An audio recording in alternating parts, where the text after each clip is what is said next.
बिस्मिल्लाहिर्रहमानिर्रहीम रब्बि इश्रह ली सदरी व यस्सिर ली अमरी वहलुल उक़दतम मिन लिसानी यफ़क़हू क़ौली। अस्सलाम वालेकुम डियर स्टूडेंट्स, कैसे हैं आप लोग? जी बेटा, तो आज हमने अपनी एक्सरसाइज नंबर 3.2 शुरू कर दी है। चैप्टर नंबर 3 यानी आपका जो हम सेट्स और फंक्शंस पढ़ रहे थे। 3.2 हमने एक्सरसाइज शुरू करने से पहले कुछ ऑपरेशंस पढ़ने सेट्स से रिलेटेड। कुछ तो ऐसे हैं जो आपने पहले भी पढ़े हुए हैं, आपको मालूम है, कुछ आपके लिए नए होंगे। पहला ऑपरेशन है आपका यूनियन ऑफ टू सेट्स, जो मैंने लिखा नहीं है, ठीक है। यूनियन ऑफ टू सेट्स यानी ए और बी दो सेट्स होते हैं, तो उसका यूनियन आपने लेना होता है। तो ए यूनियन बी आपको पता है, इसमें डिनोट करते हैं, और वो सारे एलिमेंट्स ए के भी और बी के हम लिख देते हैं, ठीक है। रिपीट नहीं करते, लिख देते हैं, आपको पता है, ठीक है। उसके बाद में हमने पढ़ना है intersection of two sets. Intersection में आपको भी ये भी मालूम है कि हमने कॉमन लिखना होता है, यानी ए सेट अगर 1 2 3 है, बी सेट 2 4 6 है, तो इसमें कॉमन क्या है आपके पास 2, तो इंटरसेक्शन बी का आंसर 2 आ गया। मैं आपको सारे जो ऑपरेशन है वो आपको एग्जाम्पल के साथ ही समझाऊंगा, ठीक है। यहाँ से आपको अच्छी तरह समझ आ जाएगा।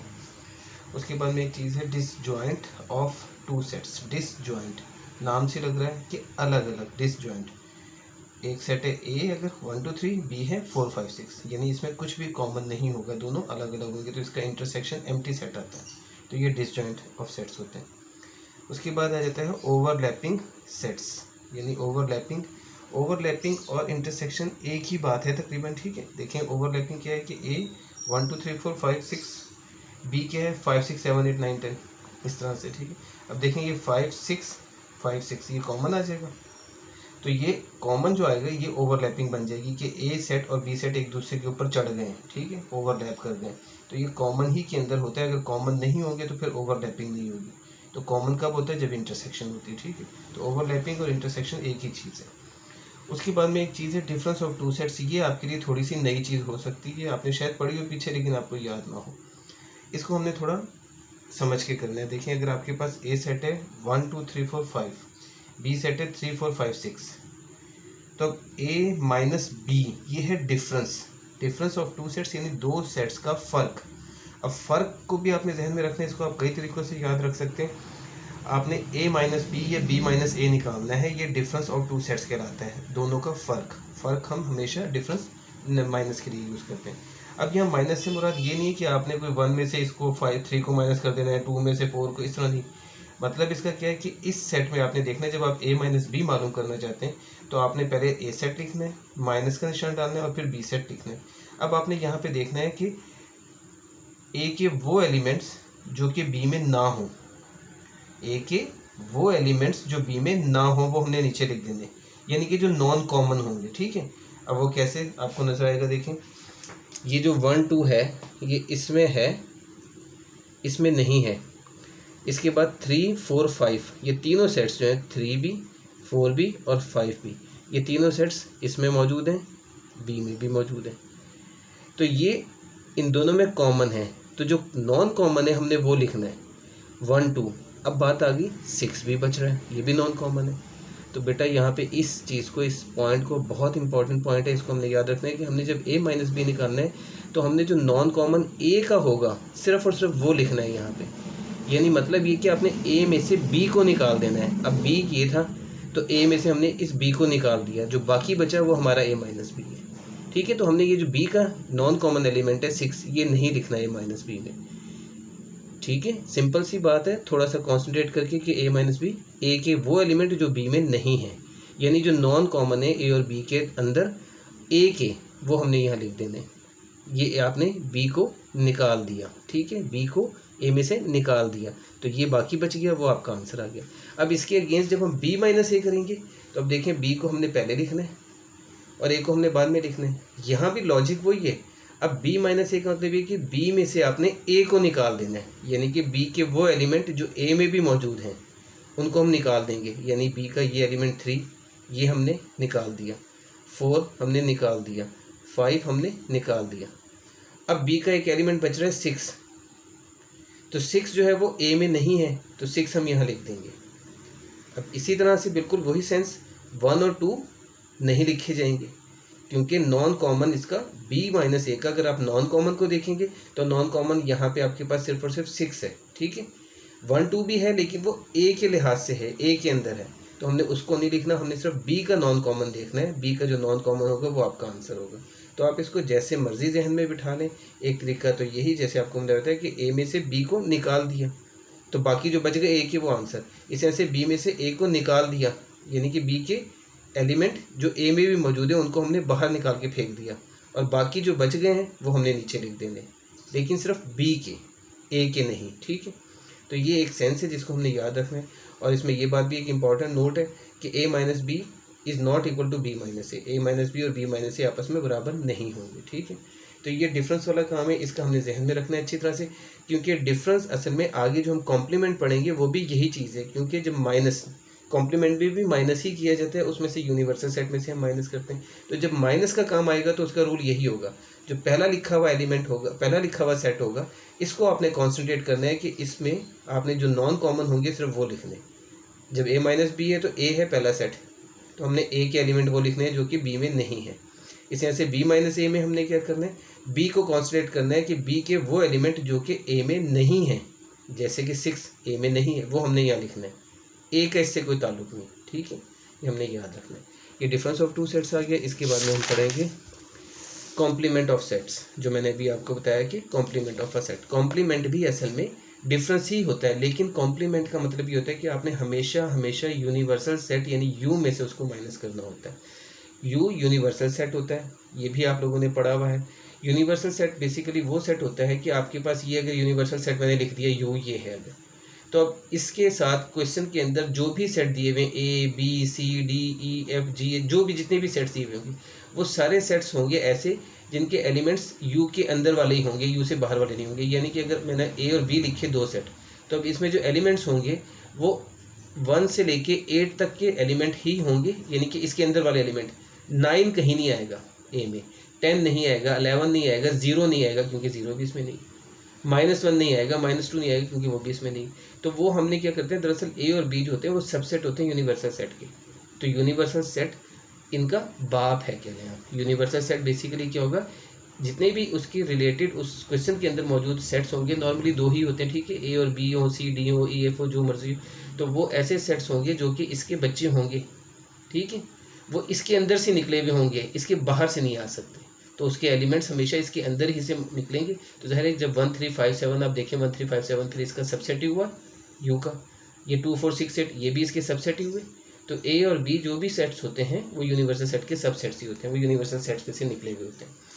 तो एक सिंपल सी लॉजिक पहले तो हमने ये याद रखनी है कि यूनिवर्सल सेट कौन होता है, यूनिवर्सल सेट तमाम सेट्स का अब्बा होता है, वालिद साहब। ठीक है, ये हमने इस तरह से याद रखना है। अब आ जाते हैं हम कॉम्प्लीमेंट पे। तो कॉम्प्लीमेंट का ये फॉर्मूला है, सिंपल सा फॉर्मूला। इसे कॉम्प्लीमेंट को हम ए के ऊपर सी छोटा सा लिख देते हैं, ए कॉम्प्लीमेंट इसे हम पढ़ते हैं। ठीक है, या ए के ऊपर बार डाल दें, इसका मतलब ये कॉम्प्लीमेंट होता है। ये दोनों चीज़ें हमने कॉम्प्लीमेंट के लिए यूज़ करनी होती है। अब आ जाते हैं इसके फॉर्मूले पे। जो इंपॉर्टेंट बात जो हमने याद रखना है हमेशा, जिसका भी कॉम्प्लीमेंट लेना है आपने उसको हमने यू में से माइनस करना है। ये इसका फॉर्मूला है, A complement U minus A, B complement U minus B, C complement U minus C, D complement U minus D, E complement U minus E. इसी तरह से अगर आपके पास कॉम्प्लीमेंट यू आ जाए, जैसे कि मैं आपको दिखाता हूँ अभी, यानी अगर आपको लिखा हुआ आ जाए कहीं पे ए माइनस बी कॉम्प्लीमेंट, तो जिसके ऊपर कॉम्प्लीमेंट है ना, तो मतलब ये कि उसको आपने यू में से माइनस करना है। तो U minus A minus B हो जाएगा। आपने जिसका भी कॉम्प्लीमेंट लेना है उसको यू में से माइनस करना है। ए यूनियन बी कॉम्प्लीमेंट आ जाएगा, तो इसका मतलब है यू में से आपने माइनस कर देना है ए यूनियन बी को। ठीक है, अब ये ए यूनियन बी, ये ए माइनस बी, ये क्या करेंगे हम, जब क्वेश्चन आएगा तब मैं बताऊंगा, उसमें समझा दूंगा। ए माइनस बी, पहले ए और बी सेट होंगे तो हम ए माइनस बी निकाल सकते हैं, ए और बी सेट होंगे तो ए यूनियन बी निकाल सकते हैं। जब हम ए माइनस बी या ए यूनियन बी निकाल लेंगे तो यू में से उसको माइनस कर देंगे। जब ए माइनस बी फिर एक सेट बन जाएगा ना, ए यूनियन बी भी एक सेट बन जाएगा, तो वो यू में से माइनस हो जाएगा। तो आपके पास ए यूनियन बी कॉम्प्लीमेंट या ए माइनस बी कॉम्प्लीमेंट या ए इंटरसेक्शन बी कॉम्प्लीमेंट, इन सब के आंसर इस तरह से आ जाएंगे। ठीक है, तो हमने कॉम्प्लीमेंट की लॉजिक याद रखनी है, जिसके ऊपर भी कॉम्प्लीमेंट है लिखा हुआ हमें उसको यू से माइनस करना है, बस सिंपल सी बात ये हमने याद रखनी है। और माइनस का वही तरीका जो मैंने आपको बता दिया है अभी, कि माइनस जैसे हम करते हैं उसी तरह से यू में से आप करें माइनस ए को, यू में से बी को माइनस करें, तो यू ये है, यू में से ए को माइनस करना है। तो अब देखें यू के वो एलिमेंट जो ए में मौजूद है उसको हम निकाल देंगे, जैसे 1 3 5 और 7 इसको निकाल दिया जाएगा, यानी 1 3 5 7 निकाल देंगे तो बाकी जो बचे 2 4 6 8 ये आपका ए कॉम्प्लीमेंट का आंसर आ जाएगा, यानी यू माइनस ए का। यू माइनस बी आपने करना है, तो आपने यू में से बी के एलिमेंट निकाल देने, बी के एलिमेंट यानी कि 2, 4, 6 एंड 8 ये निकाल देंगे तो 1, 3, 5, 7 जो है ये आपका बी कॉम्प्लीमेंट बन जाता है। ठीक है, यू माइनस बी, तो ये कॉम्प्लीमेंट है। इसके बाद में हमने जो पढ़नी चीज़ वो है identification of sets using Venn diagram. ठीक है, ये थोड़ा सा टफ काम आपके पास आता है।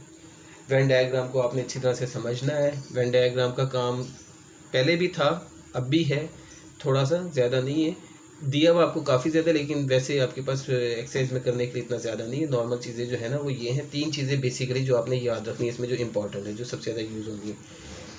वेन डायग्राम इस तरह से हम बनाते हैं, ये एक रेक्टेंगल है। ठीक है, प्यारी सी रेक्टेंगल सीधी सी बनानी है, मेरी तरह की टेढ़ी बड़ी नहीं। अब इसमें रेक्टेंगल बनाई जाती है और इसमें 3 टाइप की आपके पास वेन डायग्राम में शक्ल बनती है। एक होती है डिसजॉइंट सेट से रिलेटेड, डिसजॉइंट सेट्स जो मैंने अभी आपको बताया था, जिसमें ए और बी दोनों ही अलग सेट्स होते हैं। अलग होते हैं तो यानी कि यूँ है, कुछ कॉमन नहीं है। दूसरी टाइप होती है जिसमें होती है ओवरलैपिंग।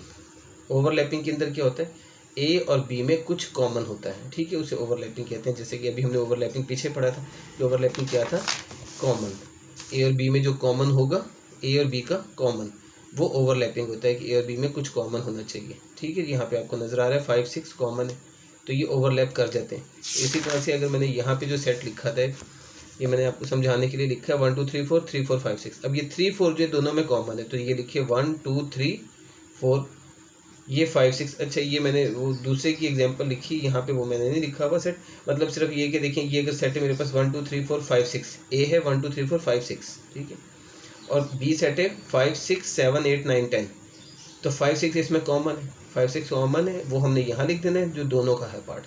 तो ये ओवरलैप कर गया, ए बी के ऊपर आ गया या बी ए के ऊपर आ गया, तो ये ओवरलैपिंग हो गई। यहाँ भी आप अगर इसको भी आप देखते हैं तो 1, 2, 3, 4, 3, 4, 5, 6, तो 1, 2, 3, 4, 3, 4 कॉमन है, 3, 4 बीच में आ जाएगा, यहाँ 1, 2 यहाँ पे साइड पे आ गया। ठीक है, और यहाँ पे 3, 4, 5, 6, तो 3, 4 ये आ गया और 5, 6 आपने यहाँ पे लिख देना है, तो 3, 4 आपका कॉमन पोर्शन आ जाएगा, यानी कि ओवरलैपिंग हो गई। ठीक है, ये दूसरी टाइप होती है। तीसरी टाइप वो है जिसमें कि क्या होगा कि एक सेट जो है वो दूसरे का सबसेट होगा।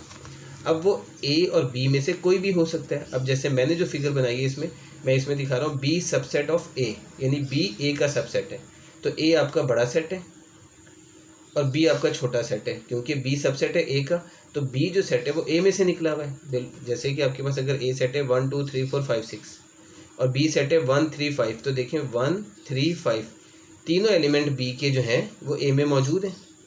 तो ए के बी के तमाम एलिमेंट जब ए में मौजूद हैं तो इसका मतलब है बी सबसेट ऑफ ए है, जो हम सबसेट पढ़ चुके हैं पिछली एक्सरसाइज में। ठीक है, अगर आप लोगों ने वो लेक्चर नहीं देखा तो पहले आप उसको देखें, समझें 3.1 का, और 3.1 से पहले जो मैंने आपको बेसिकली जो मैंने आपको कई दफ़ा कहा है, जो आपका पहला लेक्चर है इंट्रो का, उसको आप देखेंगे तो आपको ये सारी चीज़ें क्लियर हो जाएंगी। वहाँ पे सबसेट में हमने बहुत डिटेल से आपको सारा बता दिया।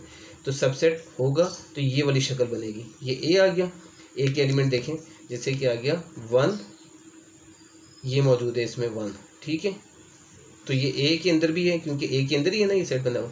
2 ये आ गया आपके पास, 3 यहाँ पे आ गया आपके पास, फिर आपके पास 5 आ गया, 1, 3, 5, तो इसमें तो 1, 2, 3, 4, 5, 6, तो ये आपका ए सेट बन गया 1, 2, 3, 4, 5, 6, और बी सिर्फ और सिर्फ 1, 3, 5, तो ये बी जो है ए के अंदर ही मौजूद है, तो इसलिए बी सबसेट ऑफ ए, उसकी तस्वीर ऐसे बनेगी। ये तीनों फिगर्स हमने याद रखनी है। इसमें आपके पास सबसेट वाली कहानी है, यानी सारी कॉमन है। ठीक है, एक सेट के अंदर दूसरा सेट सारे कॉमन है। यहाँ पे आपके पास कुछ एलिमेंट्स होंगे जो कि कॉमन होंगे, ये ओवरलैपिंग वाली है। और तीसरी जो है ये डिसजॉइंट, जिसमें ए और बी में कुछ कॉमन नहीं, यानी 1, 2, 3, 4, 5, 6, 7, 8 यहाँ पे कुछ कॉमन नहीं, तो ये हमारे पास तीसरी फॉर्म बन जाती है इसकी। ये 3 फॉर्म्स हैं जिसे हमने अच्छी तरह से याद रखना है, और भी बाकी हैं डिटेल, लेकिन हमने इसको याद रखना है जो हमने ज़्यादा यूज़ करनी है। बाकी जो है वो इस तरह से है आपके पास। देखें ये तस्वीरें बनी हुई है यहाँ पे, इसमें बहुत ज़्यादा दिया हुआ है काम आपके लिए करने के लिए। ये जैसे ये मैंने 3 बताई हैं आपको, ठीक है, ये दोनों एक ही हैं, ए सबसेट बी या बी सबसेट है, वो उसकी तस्वीर इस तरह से बनती है। आगे ये आपको ए इंटरसेक्शन बी की कंडीशन बताई हुई हैं, ए माइनस बी की कंडीशंस बताई हुई हैं, फिर बी माइनस ए की कंडीशंस बताई हुई है, ए माइनस बी और बी माइनस ए की कंडीशन भी सेम है।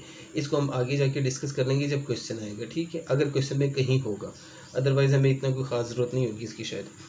तो ये आपके पास इसी तरह से देखें, ये डिसजॉइंट वाली शक्ल बनी हुई है जो ये थी, ये आपके पास ओवरलैपिंग वाली बनी हुई है, सबसेट वाली बनी हुई है। तो टाइप्स यही यूज़ होनी है जो मैंने आपको 3 बता दी हैं, डिसजॉइंट, ओवरलैपिंग एंड सबसेट, ठीक है, डिसजॉइंट, ओवरलैपिंग एंड सबसेट।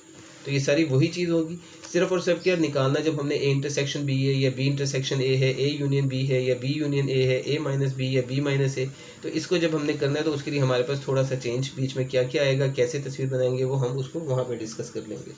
फिलहाल हमने इसको याद रखना है जो मैंने आपको बताया है, 3 टाइप्स उसकी। अच्छा, इसके अलावा भी इसमें भी बहुत टाइप्स हैं करने के लिए, लेकिन वो हम जब जैसे जैसे क्वेश्चन आएंगे वैसे वैसे उसे डिस्कस कर लेंगे। अब हम आ जाते हैं अपनी एक्सरसाइज के ऊपर। तो पहला क्वेश्चन है आपको दिया हुआ है, consider the universal set U is equal to X such that के लिए लाइन भी लगाते हैं, ये डॉट भी, such that x is a multiple of 2 and 0 less than x less than equal to 30, यानी यूनिवर्सल, ये U यानी यूनिवर्सल सेट आपका। और ये कहाँ से कहाँ तक है, उसने कहा कि मल्टीपल ऑफ 2 है, मल्टीपल ऑफ 2 यानी 2 का टेबल, और 2 का टेबल है तो वो तो कहीं नहीं रुकेगा। ये नहीं कि 2 10 20, आपको पता है कि 2 1 2 2 2 4, फिर 2 10 20, तो टेबल 2 10 20 पे रुकता नहीं है। वो हम बच्चे थे जब हमारे पास टेबल होता था 2 10 20। अब उसके बाद में 2 11 22 भी होता है, 2 12 24, फिर 26, फिर 28, फिर 30, फिर 32 34, तो हमने 30 पे रुक जाना है। यूनिवर्सल सेट हमारा फिर क्या हुआ, यानी कि 2 का टेबल 30 तक का, यानी 2 4 6 8 10 12 14 16 18 20 22 24 26 28 30, तो ये यूनिवर्सल सेट है। हमें बताने की कोई ज़रूरत नहीं है अभी, यहाँ पे हम इसको ऐसे लिख देते हैं, ठीक है। उसके बाद में उसने ए कहा, x such that x is a multiple of 6। अब वो कहता है एक्स जो है मल्टीपल ऑफ 6 है। अब 6 का मल्टीपल, तो 6 का टेबल आप पढ़ना शुरू करते हैं, फिर मल्टीपल का मतलब वही टेबल, ये 6 1 6, 6 2 12, 6 6 18, 6 4 24, 6 5 30, 6 6 36। अब आप 6 10 60 तक तो जा ही रहे हैं, लेकिन अब आपने क्या करना है, यहाँ पे 30 पे आके रुक जाना है। इस पे बेटा क्यों रुक जाना है, क्योंकि मैंने आपको बताया कि ए सेट जो है वो असल में यू में से ही निकला हुआ है।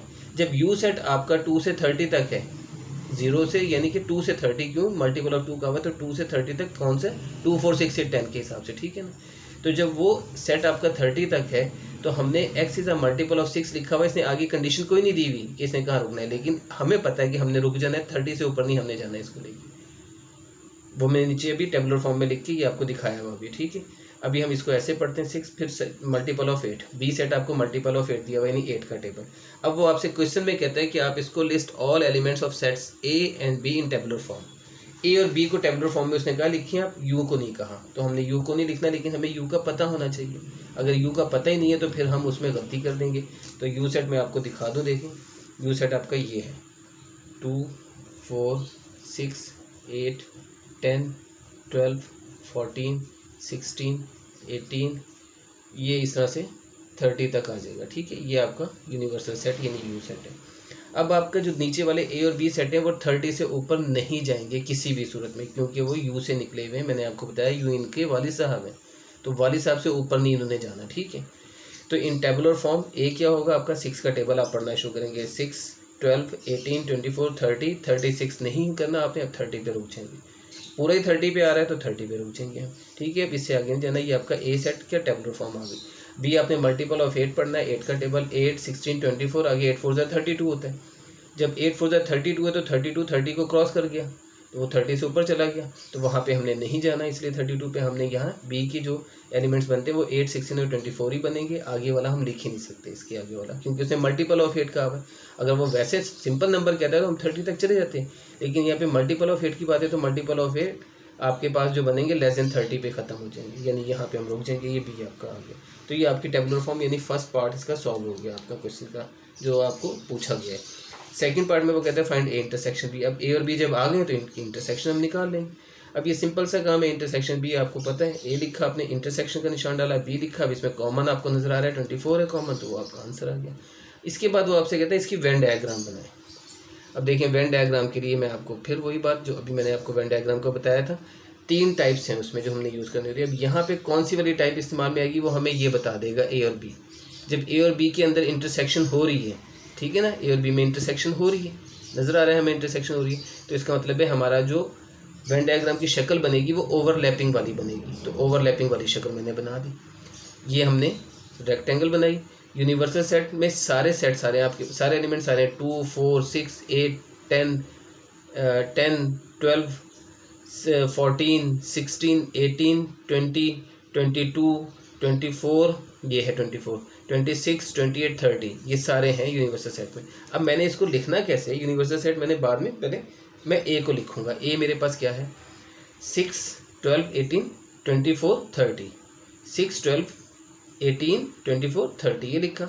और बी सेट क्या है, 18, 16, 24 ये लिखा। 24 को मैंने यहाँ नहीं लिखा, 24 को मैंने यहाँ नहीं लिखा, 24 को मैंने यहाँ लिखा, क्योंकि 24 दोनों में कॉमन है। देखिए 24 दोनों में कॉमन है, ये मैंने आपको पीछे भी जब समझाया था इसमें, तो मैंने आपको बता दिया था जो कॉमन होंगे वो हमने अंदर करके लिखने, एक दूसरे के ऊपर इसको लेके आ जाना सेट को, ठीक है, और इसको अंदर उसके साथ जहाँ पे कॉमन जगह होगी यहाँ लिख दिया जाएगा।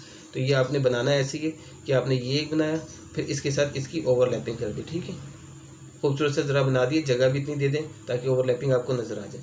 तो ये ओवरलैपिंग में आपने यानी कि जो जगह कॉमन है दोनों की, ये दोनों का पॉइंट कॉमन ही हुआ ना, फिर जो एक दूसरे को कट करें जहाँ पे कॉमन पॉइंट है, तो ये यहाँ पे आपने वो वाला नंबर लिख दिया जो कॉमन है दोनों का, 24। लिखने का मकसद ये है कि आपको नज़र आ जाए, समझ में आ जाए, ठीक है। तो ये आपकी ओवरलैपिंग वाली कंडीशन बननी है वेन डायग्राम की, और ये शक्ल बननी है आपके पास।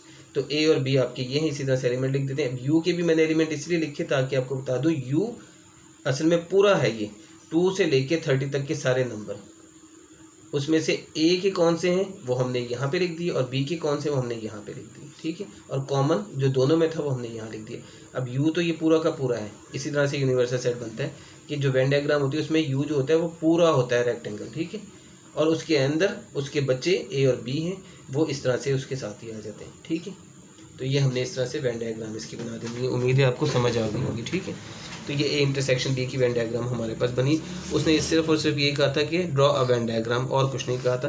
तो ये बननी ही जब आपके पास ये कंडीशन जो दी हुई है, ए इंटरसेक्शन बी दी हुई है, तो इंटरसेक्शन बी के बाद इसकी डायग्राम बनाने का मतलब सिर्फ यही है कि हम इसको इस तरह से बना देंगे वेन डायग्राम को, ठीक है जी। तो अगर ये डिसजॉइंट होते, अलग अलग होते, कॉमन इसका कुछ ना निकल रहा होता, एम्प्टी सेट होता, तो फिर हमने वो फिगर बनाई थी जिसमें ये पहली कंडीशन की ये भी अलग होता और ये भी अलग होता, इनके एलिमेंट इसके अंदर, इनके एलिमेंट इसके अंदर लिख देते, और यू वो सारे के सारे ही आ जाते, ये और ये समीत, ठीक है। यानी 24 अगर ना होता, कुछ और होता, तो फिर ये इधर आ जाता, और ये नंबर भी जो भी कोई और होता है नंबर वो इधर आ जाता है, दोनों अलग अलग सेट बन जाते हैं, ठीक है। अच्छा खैर, आगे हम आ जाते हैं अपने सेकंड क्वेश्चन पे, वो भी फर्स्ट जैसा ही है। उसमें भी आपको यूनिवर्सल सेट पहले दे दिया उसने, और यूनिवर्सल सेट क्या दिया, इज एन इंटीजर 0 से लेके 150 तक के इंटीजर्स दे दिए। अब इंटीजर्स में आपको यहाँ पे प्लस माइनस में दोनों होते हैं, लेकिन यहाँ कंडीशन आपको दे दी कि आपका इंटीजर 0 से बड़ा है, क्योंकि 0 लेस देन x लिखा हुआ है, यानी 0 उसमें शामिल नहीं है, ठीक है जी। और x is equal to and less than 150, यानी x जो है 150 के बराबर है, उससे छोटी वैल्यूज है, यानी 1 से लेके 140 तक के 150 तक के नंबर जो है वो यूनिवर्सल सेट में है आपके पास, ठीक है। और जी आपको कह दिया x at that x is equal to 2 की पावर m। अब 2 की power m for integer m and 0 less than और equal to m less than और इक्वल टू 12। जी सेट आपको दिया इस तरह से कि 2 की पावर m वाला सेट है। देखिए ये भी हमने 3.1 में इस तरह की चीज़ पढ़ी थी, जो हम शुरू पहला क्वेश्चन था जिसमें हमने टेबुलर फॉर्म और डिस्क्रिप्टिव फॉर्म वगैरह को आपस में इंटरचेंज करना था, तो वहाँ ये इस तरह की क्वेश्चन हमने किए हुए देखी ये चीज़, ये 2 की पावर m। 2 की पावर m का मतलब ये कि m की ये वैल्यूज दी हुई हैं 0 से 12 तक की हैं, 0 भी उसमें शामिल है और 12 भी उसमें शामिल है। 0 से 12 तक की वैल्यूज जब मैं यहाँ पुट करता जाऊँगा, यानी 2 की पावर 0 पुट किया तो 1 आंसर आ गया, 2 की पावर फिर 1 पुट करूँगा 2 आंसर आ जाएगा, 2 की पावर 2 पुट करूँगा 4 आ जाएगा, 2 की पावर 3 पुट करूँगा 8 आ जाएगा, 2 की पावर 4 पुट करूँगा 16 आ जाएगा। इस तरह ये सिलसिला चलता जाएगा, 2 की पावर 12 तक मैंने जाना है। लेकिन फिर वही बात कि 2 की पावर 12 तक जाते हुए अगर वो 150 से ऊपर आ जाता है तो मैं वहाँ पे रुक जाऊँगा, क्योंकि मेरे पास यूनिवर्सल सेट से ऊपर जाने की कोई कंडीशन नहीं है। यहाँ m वो जो मर्ज़ी दे दें, मैंने इससे ऊपर नहीं जाना 150 से। जैसे कि इन टेबुलर फॉर्म के अंदर हम यूँ लिखते हैं, देखें 2 की पावर 0 2 आया, 2 की पावर 1 2, 2 की पावर 2 4, 2 की पावर 3 8, 2 की पावर 4 16, 2 की पावर 5 32, ठीक है, 2 की पावर 6 64, 2 की पावर 7 128 और 2 की पावर 8 256 होता है। 2 की पावर 8 256 होता है, तो मैं 256 जा ही नहीं सकता क्योंकि 150 तक मुझे जाना है, तो मैं इसलिए यहाँ पे रुक जाऊँगा। तो ये मेरा जी सेट जो है वो ये बनेगा। ये आपको सिर्फ कंफ्यूज करने के लिए उसने ये m की वैल्यूज़ इतनी ज़्यादा दी हुई है आपने यहाँ पे नहीं जाना। आप ये नहीं समझें कि आपने पावर 0 से लेके 12 तक सारी लिख के आपने वैल्यूज़ लिखनी है, ऐसा नहीं होगा, ठीक है। तो इन टेबुलर फॉर्म जी का आंसर आपके पास ये आ जाता है। जो उसने पूछा हमसे पहला क्वेश्चन, उसने ये कहा कि इसको टेबुलर फॉर्म में लिखें आप, ठीक है, जी को और एच को। फर्स्ट पार्ट जो था वो ये। अब एच आपको क्या दिया हुआ है, x such that x is a square. अब एक्स क्या रहता है, एक्स स्क्वायर है। अब स्क्वायर का मतलब क्या हो गया, यहाँ पे आपको कोई चीज़ वाज़ेह नहीं, कुछ नहीं। तो स्क्वायर से मुराद ये है कि आपके पास जो एलिमेंट्स दिए हुए वो आपने उनका स्क्वायर ले लेना, यानी कि एक्स एक इंटीजर है, आपको ऊपर ही बता दिया उसने। तो आपके पास इंटीजर वो वाला जो प्लस में आपको दिया हुआ है, हम उसी के अंदर रहेंगे, ठीक है। तो 1 का स्क्वायर 1, 2 का स्क्वायर 4, 3 का स्क्वायर 9, 4 का स्क्वायर 16। तो 1 2 3 4 5 6 7 8 9 10 11 12 के स्क्वायर तक हम चले जाएंगे। यहाँ पे उसने कोई कंडीशन नहीं दी हुई है, लेकिन हम यहाँ पे 12 के स्क्वायर तक जाके रुक जाएंगे, क्योंकि 12 का स्क्वायर 144 होता है और 13 का स्क्वायर 169 होता है। तो 169 फिर 150 से अबव हो जाता है, तो 150 से अबव हमने नहीं जाना, ठीक है। तो हमारे पास एच जो होगा वो यहाँ पे आएगा और यहाँ पे आके रुक जाएगा एच। तो ये जी और एच की टेबुलर फॉर्म आ गई, जो हमारा फर्स्ट पार्ट उसने कहा हुआ कि फर्स्ट फॉर्म इसमें टेबुलर फॉर्म में लिखें, तो वो हमने लिख दिया इसको, ठीक है। उसके बाद में हम इसकी सेकंड कंडीशन पे आ जाते हैं कि सेकंड में हमसे क्या पूछा है, वो जी यूनियन एच की बात कर रहा है। तो जी यूनियन एच हम निकाल लेंगे उसका। अब देखिए यहाँ ना मैंने जी यूनियन एच लेने के लिए जी की चंद वैल्यूज लिख के 1 2 4 अप टू 128 कर दिया, लेकिन आपने ऐसा नहीं करना है, मेरे पास जगह की भी कमी थी। ये आपने सारी वैल्यूज लिखनी है, जी की एच की भी आपने सारी वैल्यूज लिखनी है, यूनियन एच की भी सारी वैल्यूज लिखनी है। यूनियन में हमने करना होता है इन दोनों वैल्यूज को लिखना होता है कंबाइन करके। तो अब इसको कैसे लिखा जाएगा, देखिए आसान सा तरीका होता है। मैं यहाँ से आप देखेंगे तो आपको वैसे भी तंगी होगी, ऊपर नीचे लिखा है तो यूँ आपको आसानी हो जाएगी। 1 दोनों में वो लिख दिया, 2 वो आ गया, फिर 4 आ गया, फिर 8 9, तो 8 और 9 दोनों आ जाएंगे तरतीब से, क्योंकि हमने लिखने हम ऐसे नहीं करेंगे कि पहले हम जी के सारे लिख दें फिर एच के लिखने, वो गलत हो जाएगा काम, ठीक है। हमने इसी को तरतीब से लिखना है। तो 1 2 4 फिर 8 9 फिर 16 दोनों में आ रहा है वो लिख दिया, फिर 16 के बाद 32 नहीं बल्कि 25 है तो 25 लिखा, फिर 32 फिर 36 यहाँ से हमें नजर आता जाएगा, फिर 64 नहीं लिखना, 49 फिर 64 और जो दोनों में आया हुआ वो एक ही दफ़ा लिखा जाएगा। फिर 64 के बाद 128 नहीं लिखना, 128 अब देखें जी का तो सिर्फ यही बच गया, बाकी हम इसके लिखते हैं 64 के बाद 81 100 121। अब 121 के बाद 144 नहीं बल्कि 128 फिर 144। तो ये आपके पास तरतीब से आंसर आ गया इसका। तो ये आपने यूनियन ले लिया। इंटरसेक्शन जब आपने लेनी है, अब देखिए आप इसी को मैं इंटरसेक्शन यहाँ पे आपको नज़र आ रही है, 4 कॉमन है दोनों में, 16 कॉमन है दोनों में और 64, ठीक है। तो 1 4 16 और 64 ये आपके पास इंटरसेक्शन आ गई इसकी। तो ये हमारे पास इसका आंसर निकल आता है, ठीक है जी। तो अब आ जाते हैं हम क्वेश्चन नंबर 3 पे। क्वेश्चन नंबर 3 में हमसे कहता है G consider the sets p is equal to X set that x is a prime number and 0 less than x less than और इक्वल टू 20। तो पहले हम प्राइम नंबर की बात कर लेते हैं। प्राइम नंबर आपको दिया हुआ, प्राइम नंबर आपको पता है वो नंबर जो अपने अलावा किसी टेबल पे नहीं जाते। क्यों आपको दिया हुआ उसने डिवाइजर ऑफ 210 एंड 0 से लेके 20 तक उसने ये दे दी इसकी वैल्यू आपको, ठीक है। अब आपने क्या करना है, पहला काम फाइंड पी इंटरसेक्शन क्यों निकालना है और पी यूनियन क्यों निकालना है, दूसरा पार्ट, ठीक है। दो चीज़ें आपने करनी है।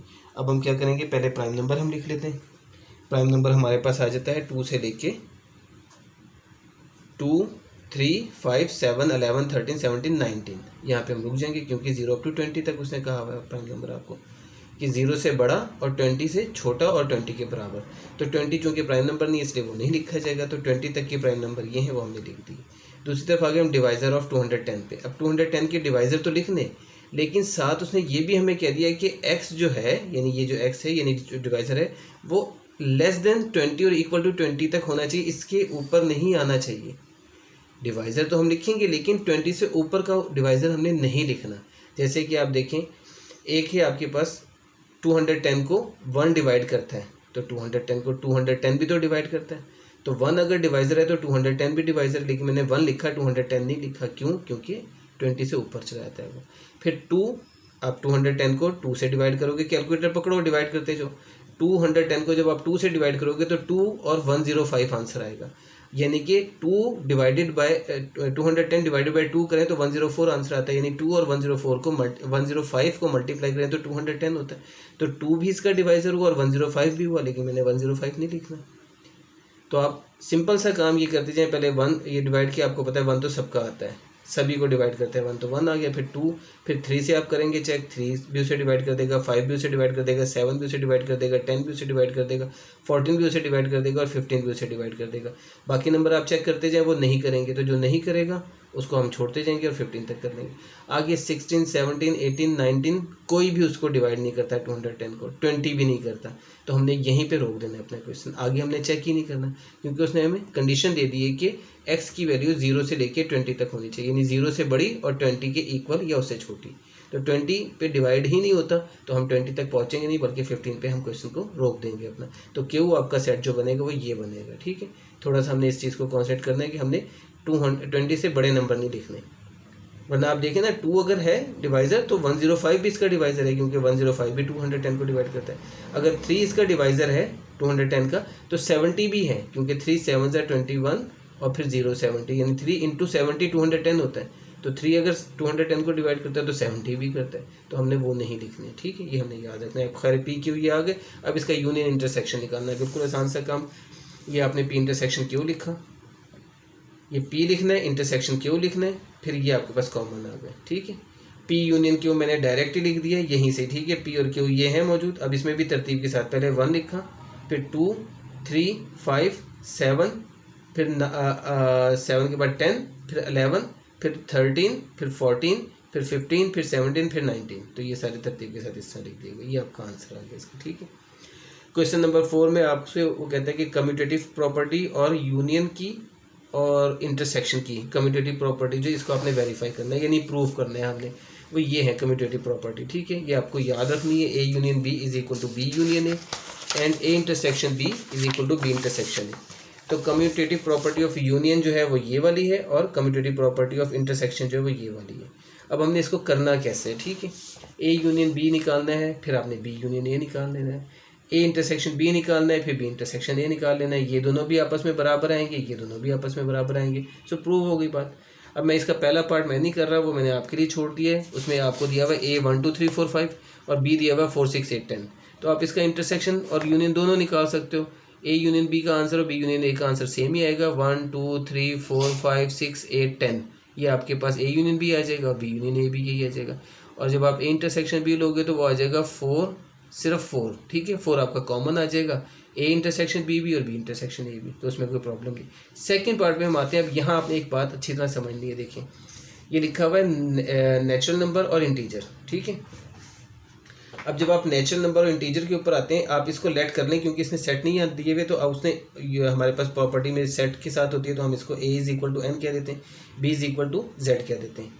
N natural number, Z integer, ठीक है। अब ए यूनियन बी जब हम निकालते हैं तो एन यूनियन जेड, एन यानी कि ये यूनियन जेड, और इसको सेट में नहीं हमने लिखना है, क्योंकि एन का मतलब ही नेचुरल नंबर है जो एन 1 2 3 4 सो ऑन होता है। इंटीजर्स भी इसी तरह 0 +- 1 +- 2, तो हम उसको उस शेप में नहीं लिखेंगे, हम इस तरह लिख देंगे बस। अगर हम उसमें लिखेंगे शेप में तो फिर हमें ब्रैकेट में लिखना है उसे, इन क्लोज ब्रैकेट में 1 2 3 4 को लिखेंगे। अगर हम इसका भी अगर हम 0 +- 1 +- 2 +- 3 लिखते हैं तो ब्रैकेट में, अदरवाइज हमें ज़रूरत कोई नहीं है। अब इसको यूनियन जब हमने लेना है तो यूनियन का आंसर मैंने लिखा हुआ है जेड। क्यों लिखा हुआ है मैं अभी समझाता हूँ आपको। बी यूनियन ए लेना है तो बी पहले लिखा है यानी जेड, ठीक है, यूनियन और फिर ए यानी एन, ये लिखा हुआ, फिर इसका आंसर मैंने जेड लिख दिया। क्यों लिखा ये मैं भी आपको बताता हूँ, ठीक है। तो अब इसका मतलब क्या हुआ, A union B is equal to B union A आ गया, दोनों बराबर हैं, ये प्रूव हो गई बात। इसी तरह से इंटरसेक्शन जब हम लेते हैं तो A intersection B is equal to N intersection Z, N intersection Z natural number intersection Z, तो नेचुरल नंबर मैंने आंसर लिखा हुआ। फिर बी इंटरसेक्शन ए लेते हैं तो जेड इंटरसेक्शन एन कर देते हैं, बी पहले और ए बाद में, तो इसका आंसर भी मैंने एन लिखा हुआ है। तो ये भी दोनों इक्वल आ गए, तो ये भी प्रूव हो गया, ठीक है। तो ये दोनों चीज़ें प्रूव हो गई, करना हमने इस तरह से। अब ये कैसे आ रहा है इंटीजर का आंसर, इसका आंसर इंटीजर में जेड में और इसका आंसर एन क्यों आ रहा है, इसकी एक सिंपल सी वजह है, वो मैं आपको अभी समझा देता हूँ। अभी हम कर भी वही रहे हैं। देखिए जब हम कॉमन लेते हैं किसी चीज़ को दो चीज़ों के अंदर से, जैसे कि यही सेट है ऊपर आपने देखा पी इंटरसेक्शन क्यू, जब हम कॉमन लेते हैं तो कॉमन में हमने क्या लिखना होता है, जो इन दोनों में कॉमन है यानी छोटा नंबर, ठीक है। और जब हमने यूनियन लिखना होता है तो क्या करते हैं, हम इनको पूरा का पूरा लिख देते हैं, ठीक है। अब यहाँ से आपको बात वैसे क्लियर नहीं होगी, मैं आपको इसकी एग्जांपल अभी देता हूँ, फिर मैं आपको दिखाता हूँ। देखें अगर आपके पास ए सेट है 1 2 3 4 5, ये आ गया, ठीक है। और बी सेट है आपके पास 1 2 3 4 5 6 7, ठीक है, ये आ गया आपके पास, ये है आपके पास। अब अगर आप इसका यूनियन लेते हैं ए यूनियन बी, तो जब आप यूनियन लेंगे तो देखिए मैं अब सिर्फ आंसर लिख रहा हूँ 1 2 3 4 5 यूनियन बी, तो 1 2 3 4 5 6 7, तो आपका आंसर क्या आएगा 1 2 3 4 5 6 7, ये आपका आंसर आएगा यूनियन में। ठीक है, ये नंबर भी सारे आ गए 1 2 3 4 5 6 7, ये भी आ गए। अब ये जो नंबर आया, ये जो सेट आया, ये कौन है, ये असल में बी सेट आया। यानी जब हम यूनियन लेते हैं तो हमारे पास जो बड़ा सेट होगा वो आपका आंसर होगा। जैसे कि नेचुरल नंबर में और इंटीजर्स में जो बड़ा सेट है वो इंटीजर्स है। नेचुरल नंबर होते हैं सिर्फ 1 2 3 4 5 6 7 जैसे ये होते हैं 1 2 3 सॉन, ये है आपका नेचुरल नंबर। ठीक है, ये आपका नेचुरल नंबर था। ठीक है, जिसे मैंने ए कहा था। और इंटीजर क्या था, 0 +-1 +-2 +-3, ये सॉन चलता जा रहा है, ये इंटीजर्स है आपका। ठीक है, ये आपका इंटीजर्स था। अब आप बताएं कि आपके पास जब ए यूनियन बी करूँगा तो आंसर ये तो नहीं आना, ये वाला आना है ना, तो ये आपका इंटीजर ही आंसर, इसलिए आपका बड़ा सेट उसका जो होता है वो आपका आंसर हो जाता है यूनियन में। अब आप इंटरसेक्शन लेते हैं, अगर आप इंटरसेक्शन लेते हैं तो देखिए ए इंटरसेक्शन बी जब आप लेते हैं तो आप इसमें देखिए, अगर आप इंटरसेक्शन लेते हैं तो ये आपका आंसर आ जाएगा 1 2 3 4 5, तो ये 1 2 3 4 5 ये कॉमन है दोनों में, तो यही आंसर है। तो ये क्या, कौन सा सेट बनता है, ये आपका ए सेट बनता है। ए सेट यानी कि वो नेचुरल नंबर वाली बात, जो इंटीजर वाली बात। अब आप इसको देख लें, अगर आप इसका इंटरसेक्शन देखते हैं, आप इसका इंटरसेक्शन देखिए, आप इन दोनों में इंटरसेक्शन अगर आप देखें तो 1 कॉमन है, 2 कॉमन है, 3 कॉमन है, तो आपके पास 1 2 3 4 5 6 7 ये आता है इंटीजर, वो आपका कॉमन। ठीक है, तो ये कौन सा सेट बनता है, ये आपका नेचुरल नंबर वाला सेट है। तो जब आप इंटरसेक्शन लेते हैं तो इंटरसेक्शन में आपका जो छोटा सेट होता है, इसमें आप देख लें छोटा सेट आपका ए है, वही आंसर आ रहा है। इसमें आप देख लें छोटा सेट आपका नेचुरल नंबर वाला है, तो वही आंसर आ रहा है। तो जब हम इंटरसेक्शन लेते हैं तो जो छोटा सेट होगा वो आंसर आएगा, जब हम यूनियन लेंगे तो जो बड़ा सेट होगा वो आंसर आएगा। और ये सिर्फ उसमें होता है जब ये एक दूसरे का सबसेट हो। देखिए, अगर ये 1 2 3 4 5 होता और यहाँ होता 3 4 5 6 7 8 9, तो वो वाली कंडीशन नहीं बननी थी जो मैंने आपको बताई। तो वो कंडीशन सबसेट में, अब देखें एन और जेड की जब बात करें तो एन जो है जेड का सबसेट है, क्योंकि एन के तमाम एलिमेंट जेड में मौजूद हैं। इस कंडीशन पे ये होगा कि आपका यूनियन बड़ा सेट आएगा और इंटरसेक्शन छोटा सेट आएगा। तो सबसेट होना ज़रूरी है। तो हमें पता है कि एन जेड का सबसेट ही होता है, क्योंकि नेचुरल नंबर आपके पास ये होते हैं, इंटीजर आपके पास ये होते हैं। ठीक है, बात क्लियर हो गई होगी आपको। तो इस तरह से ये आपके प्रूव हो जाते हैं। ठीक है, ये सेकंड पार्ट आपका। अब इसके बाद इसका जो थर्ड पार्ट है उसमें आपके पास देखें लिखा हुआ है a = x such that x belongs to real number and x = and greater than 0, जबकि b सेट आपको दिया हुआ है ओनली रियल नंबर। देखिए, रियल नंबर के बारे में हम पहले भी बात कर चुके हैं। रियल नंबर वो नंबर है जिसमें कि आपने दुनिया के सारे नंबर आपके आ जाते हैं, सारे नंबर सिवाय कॉम्प्लेक्स इमेजनरी नंबर के, वो आपके इमेजिन किए हुए नंबर है, उसका इससे ताल्लुक ही कोई नहीं। और अभी हमने उसके बारे में ना पढ़ा है, ना हमने अभी पढ़ना है फिलहाल। ठीक है, आगे मुझे नहीं पता इस बुक में वो है या नहीं है। तो खैर, अभी हम चेक कर लेते हैं। ये आपके पास दिया हुआ ये, अब मैंने यहाँ लिखा a = 0 1 2 सो ऑन कर दिया, और ये मैंने छोड़ दिया। ये मैंने सिर्फ आपको बताने के लिए, समझाने के लिए लिखना है, और इसमें लिखने की कोई वजह नहीं थी। ये लिखना ही नहीं है हमने, इसको हमने कट कर देना है। ठीक है, ये लिखना नहीं है। ये क्यों नहीं लिखना, देखें a जो है उसने कहा रियल नंबर है ग्रेटर देन 0। ग्रेटर देन 0 का मतलब है सारे पॉजिटिव नंबर हैं, लेकिन रियल नंबर में आपके पास सारे नंबर आते हैं। मैं 0 की लिखूंगा तो 0.1 भी है, 0.2 भी है, 0.3 भी है, 0.4 भी है, 0.9 भी है, 1 भी है, 1.0 भी है, 1.1 भी है, 1.2 1.3 1.5 1.6 1/3 1/9 1/7 2/5 2/6 2/3 सोन, इस तरह से सारे नंबर आ जाते हैं। ये सिर्फ बताने और समझाने के लिए मैं लिख रहा हूँ। जो मैंने अभी आपको क्वेश्चन समझा दिया ना, एग्जांपल अभी जो मैंने आपको बता दी, नेचुरल नंबर और इंटीजर के अंदर हमने यूनियन लेना है तो बड़ा सेट लिखना है, इंटरसेक्शन लेना है तो छोटा सेट लिखना है। ये वही वाली कंडीशन है।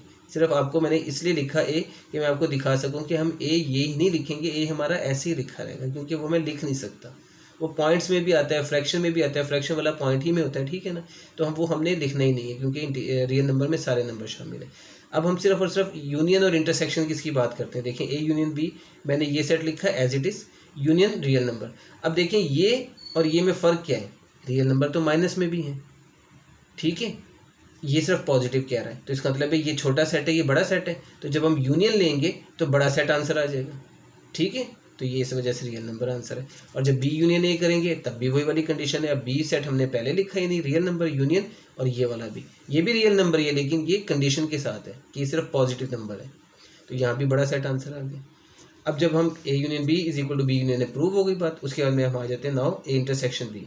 जब हम इंटरसेक्शन लेते हैं तो इंटरसेक्शन में हमने फिर देखना है कि हमारे पास छोटा सेट आंसर आएगा, ठीक है, जो मैं अभी आपको समझा दी है सारी बात कि ये चूंकि सेट इसी के अंदर से निकला हुआ है, ये इसका सबसेट ही है, तो इसलिए ये हमारे पास ये आ जाएगा आंसर, ठीक है। इंटरसेक्शन में ए इंटरसेक्शन बी करें या बी इंटरसेक्शन ए करें, यही आपके पास आंसर आएगा। तो इस तरह से प्रूव हो गया intersection B is equal to B intersection A. तो हमारे क्वेश्चन हो गए हैं 4 तक के, ठीक है। तो आज हमारा लेक्चर 4 तक के ही हमने आज क्वेश्चन करने। तो मुझे दीजिए इजाज़त, दुआ में याद रखिएगा। अल्लाह हाफिज़।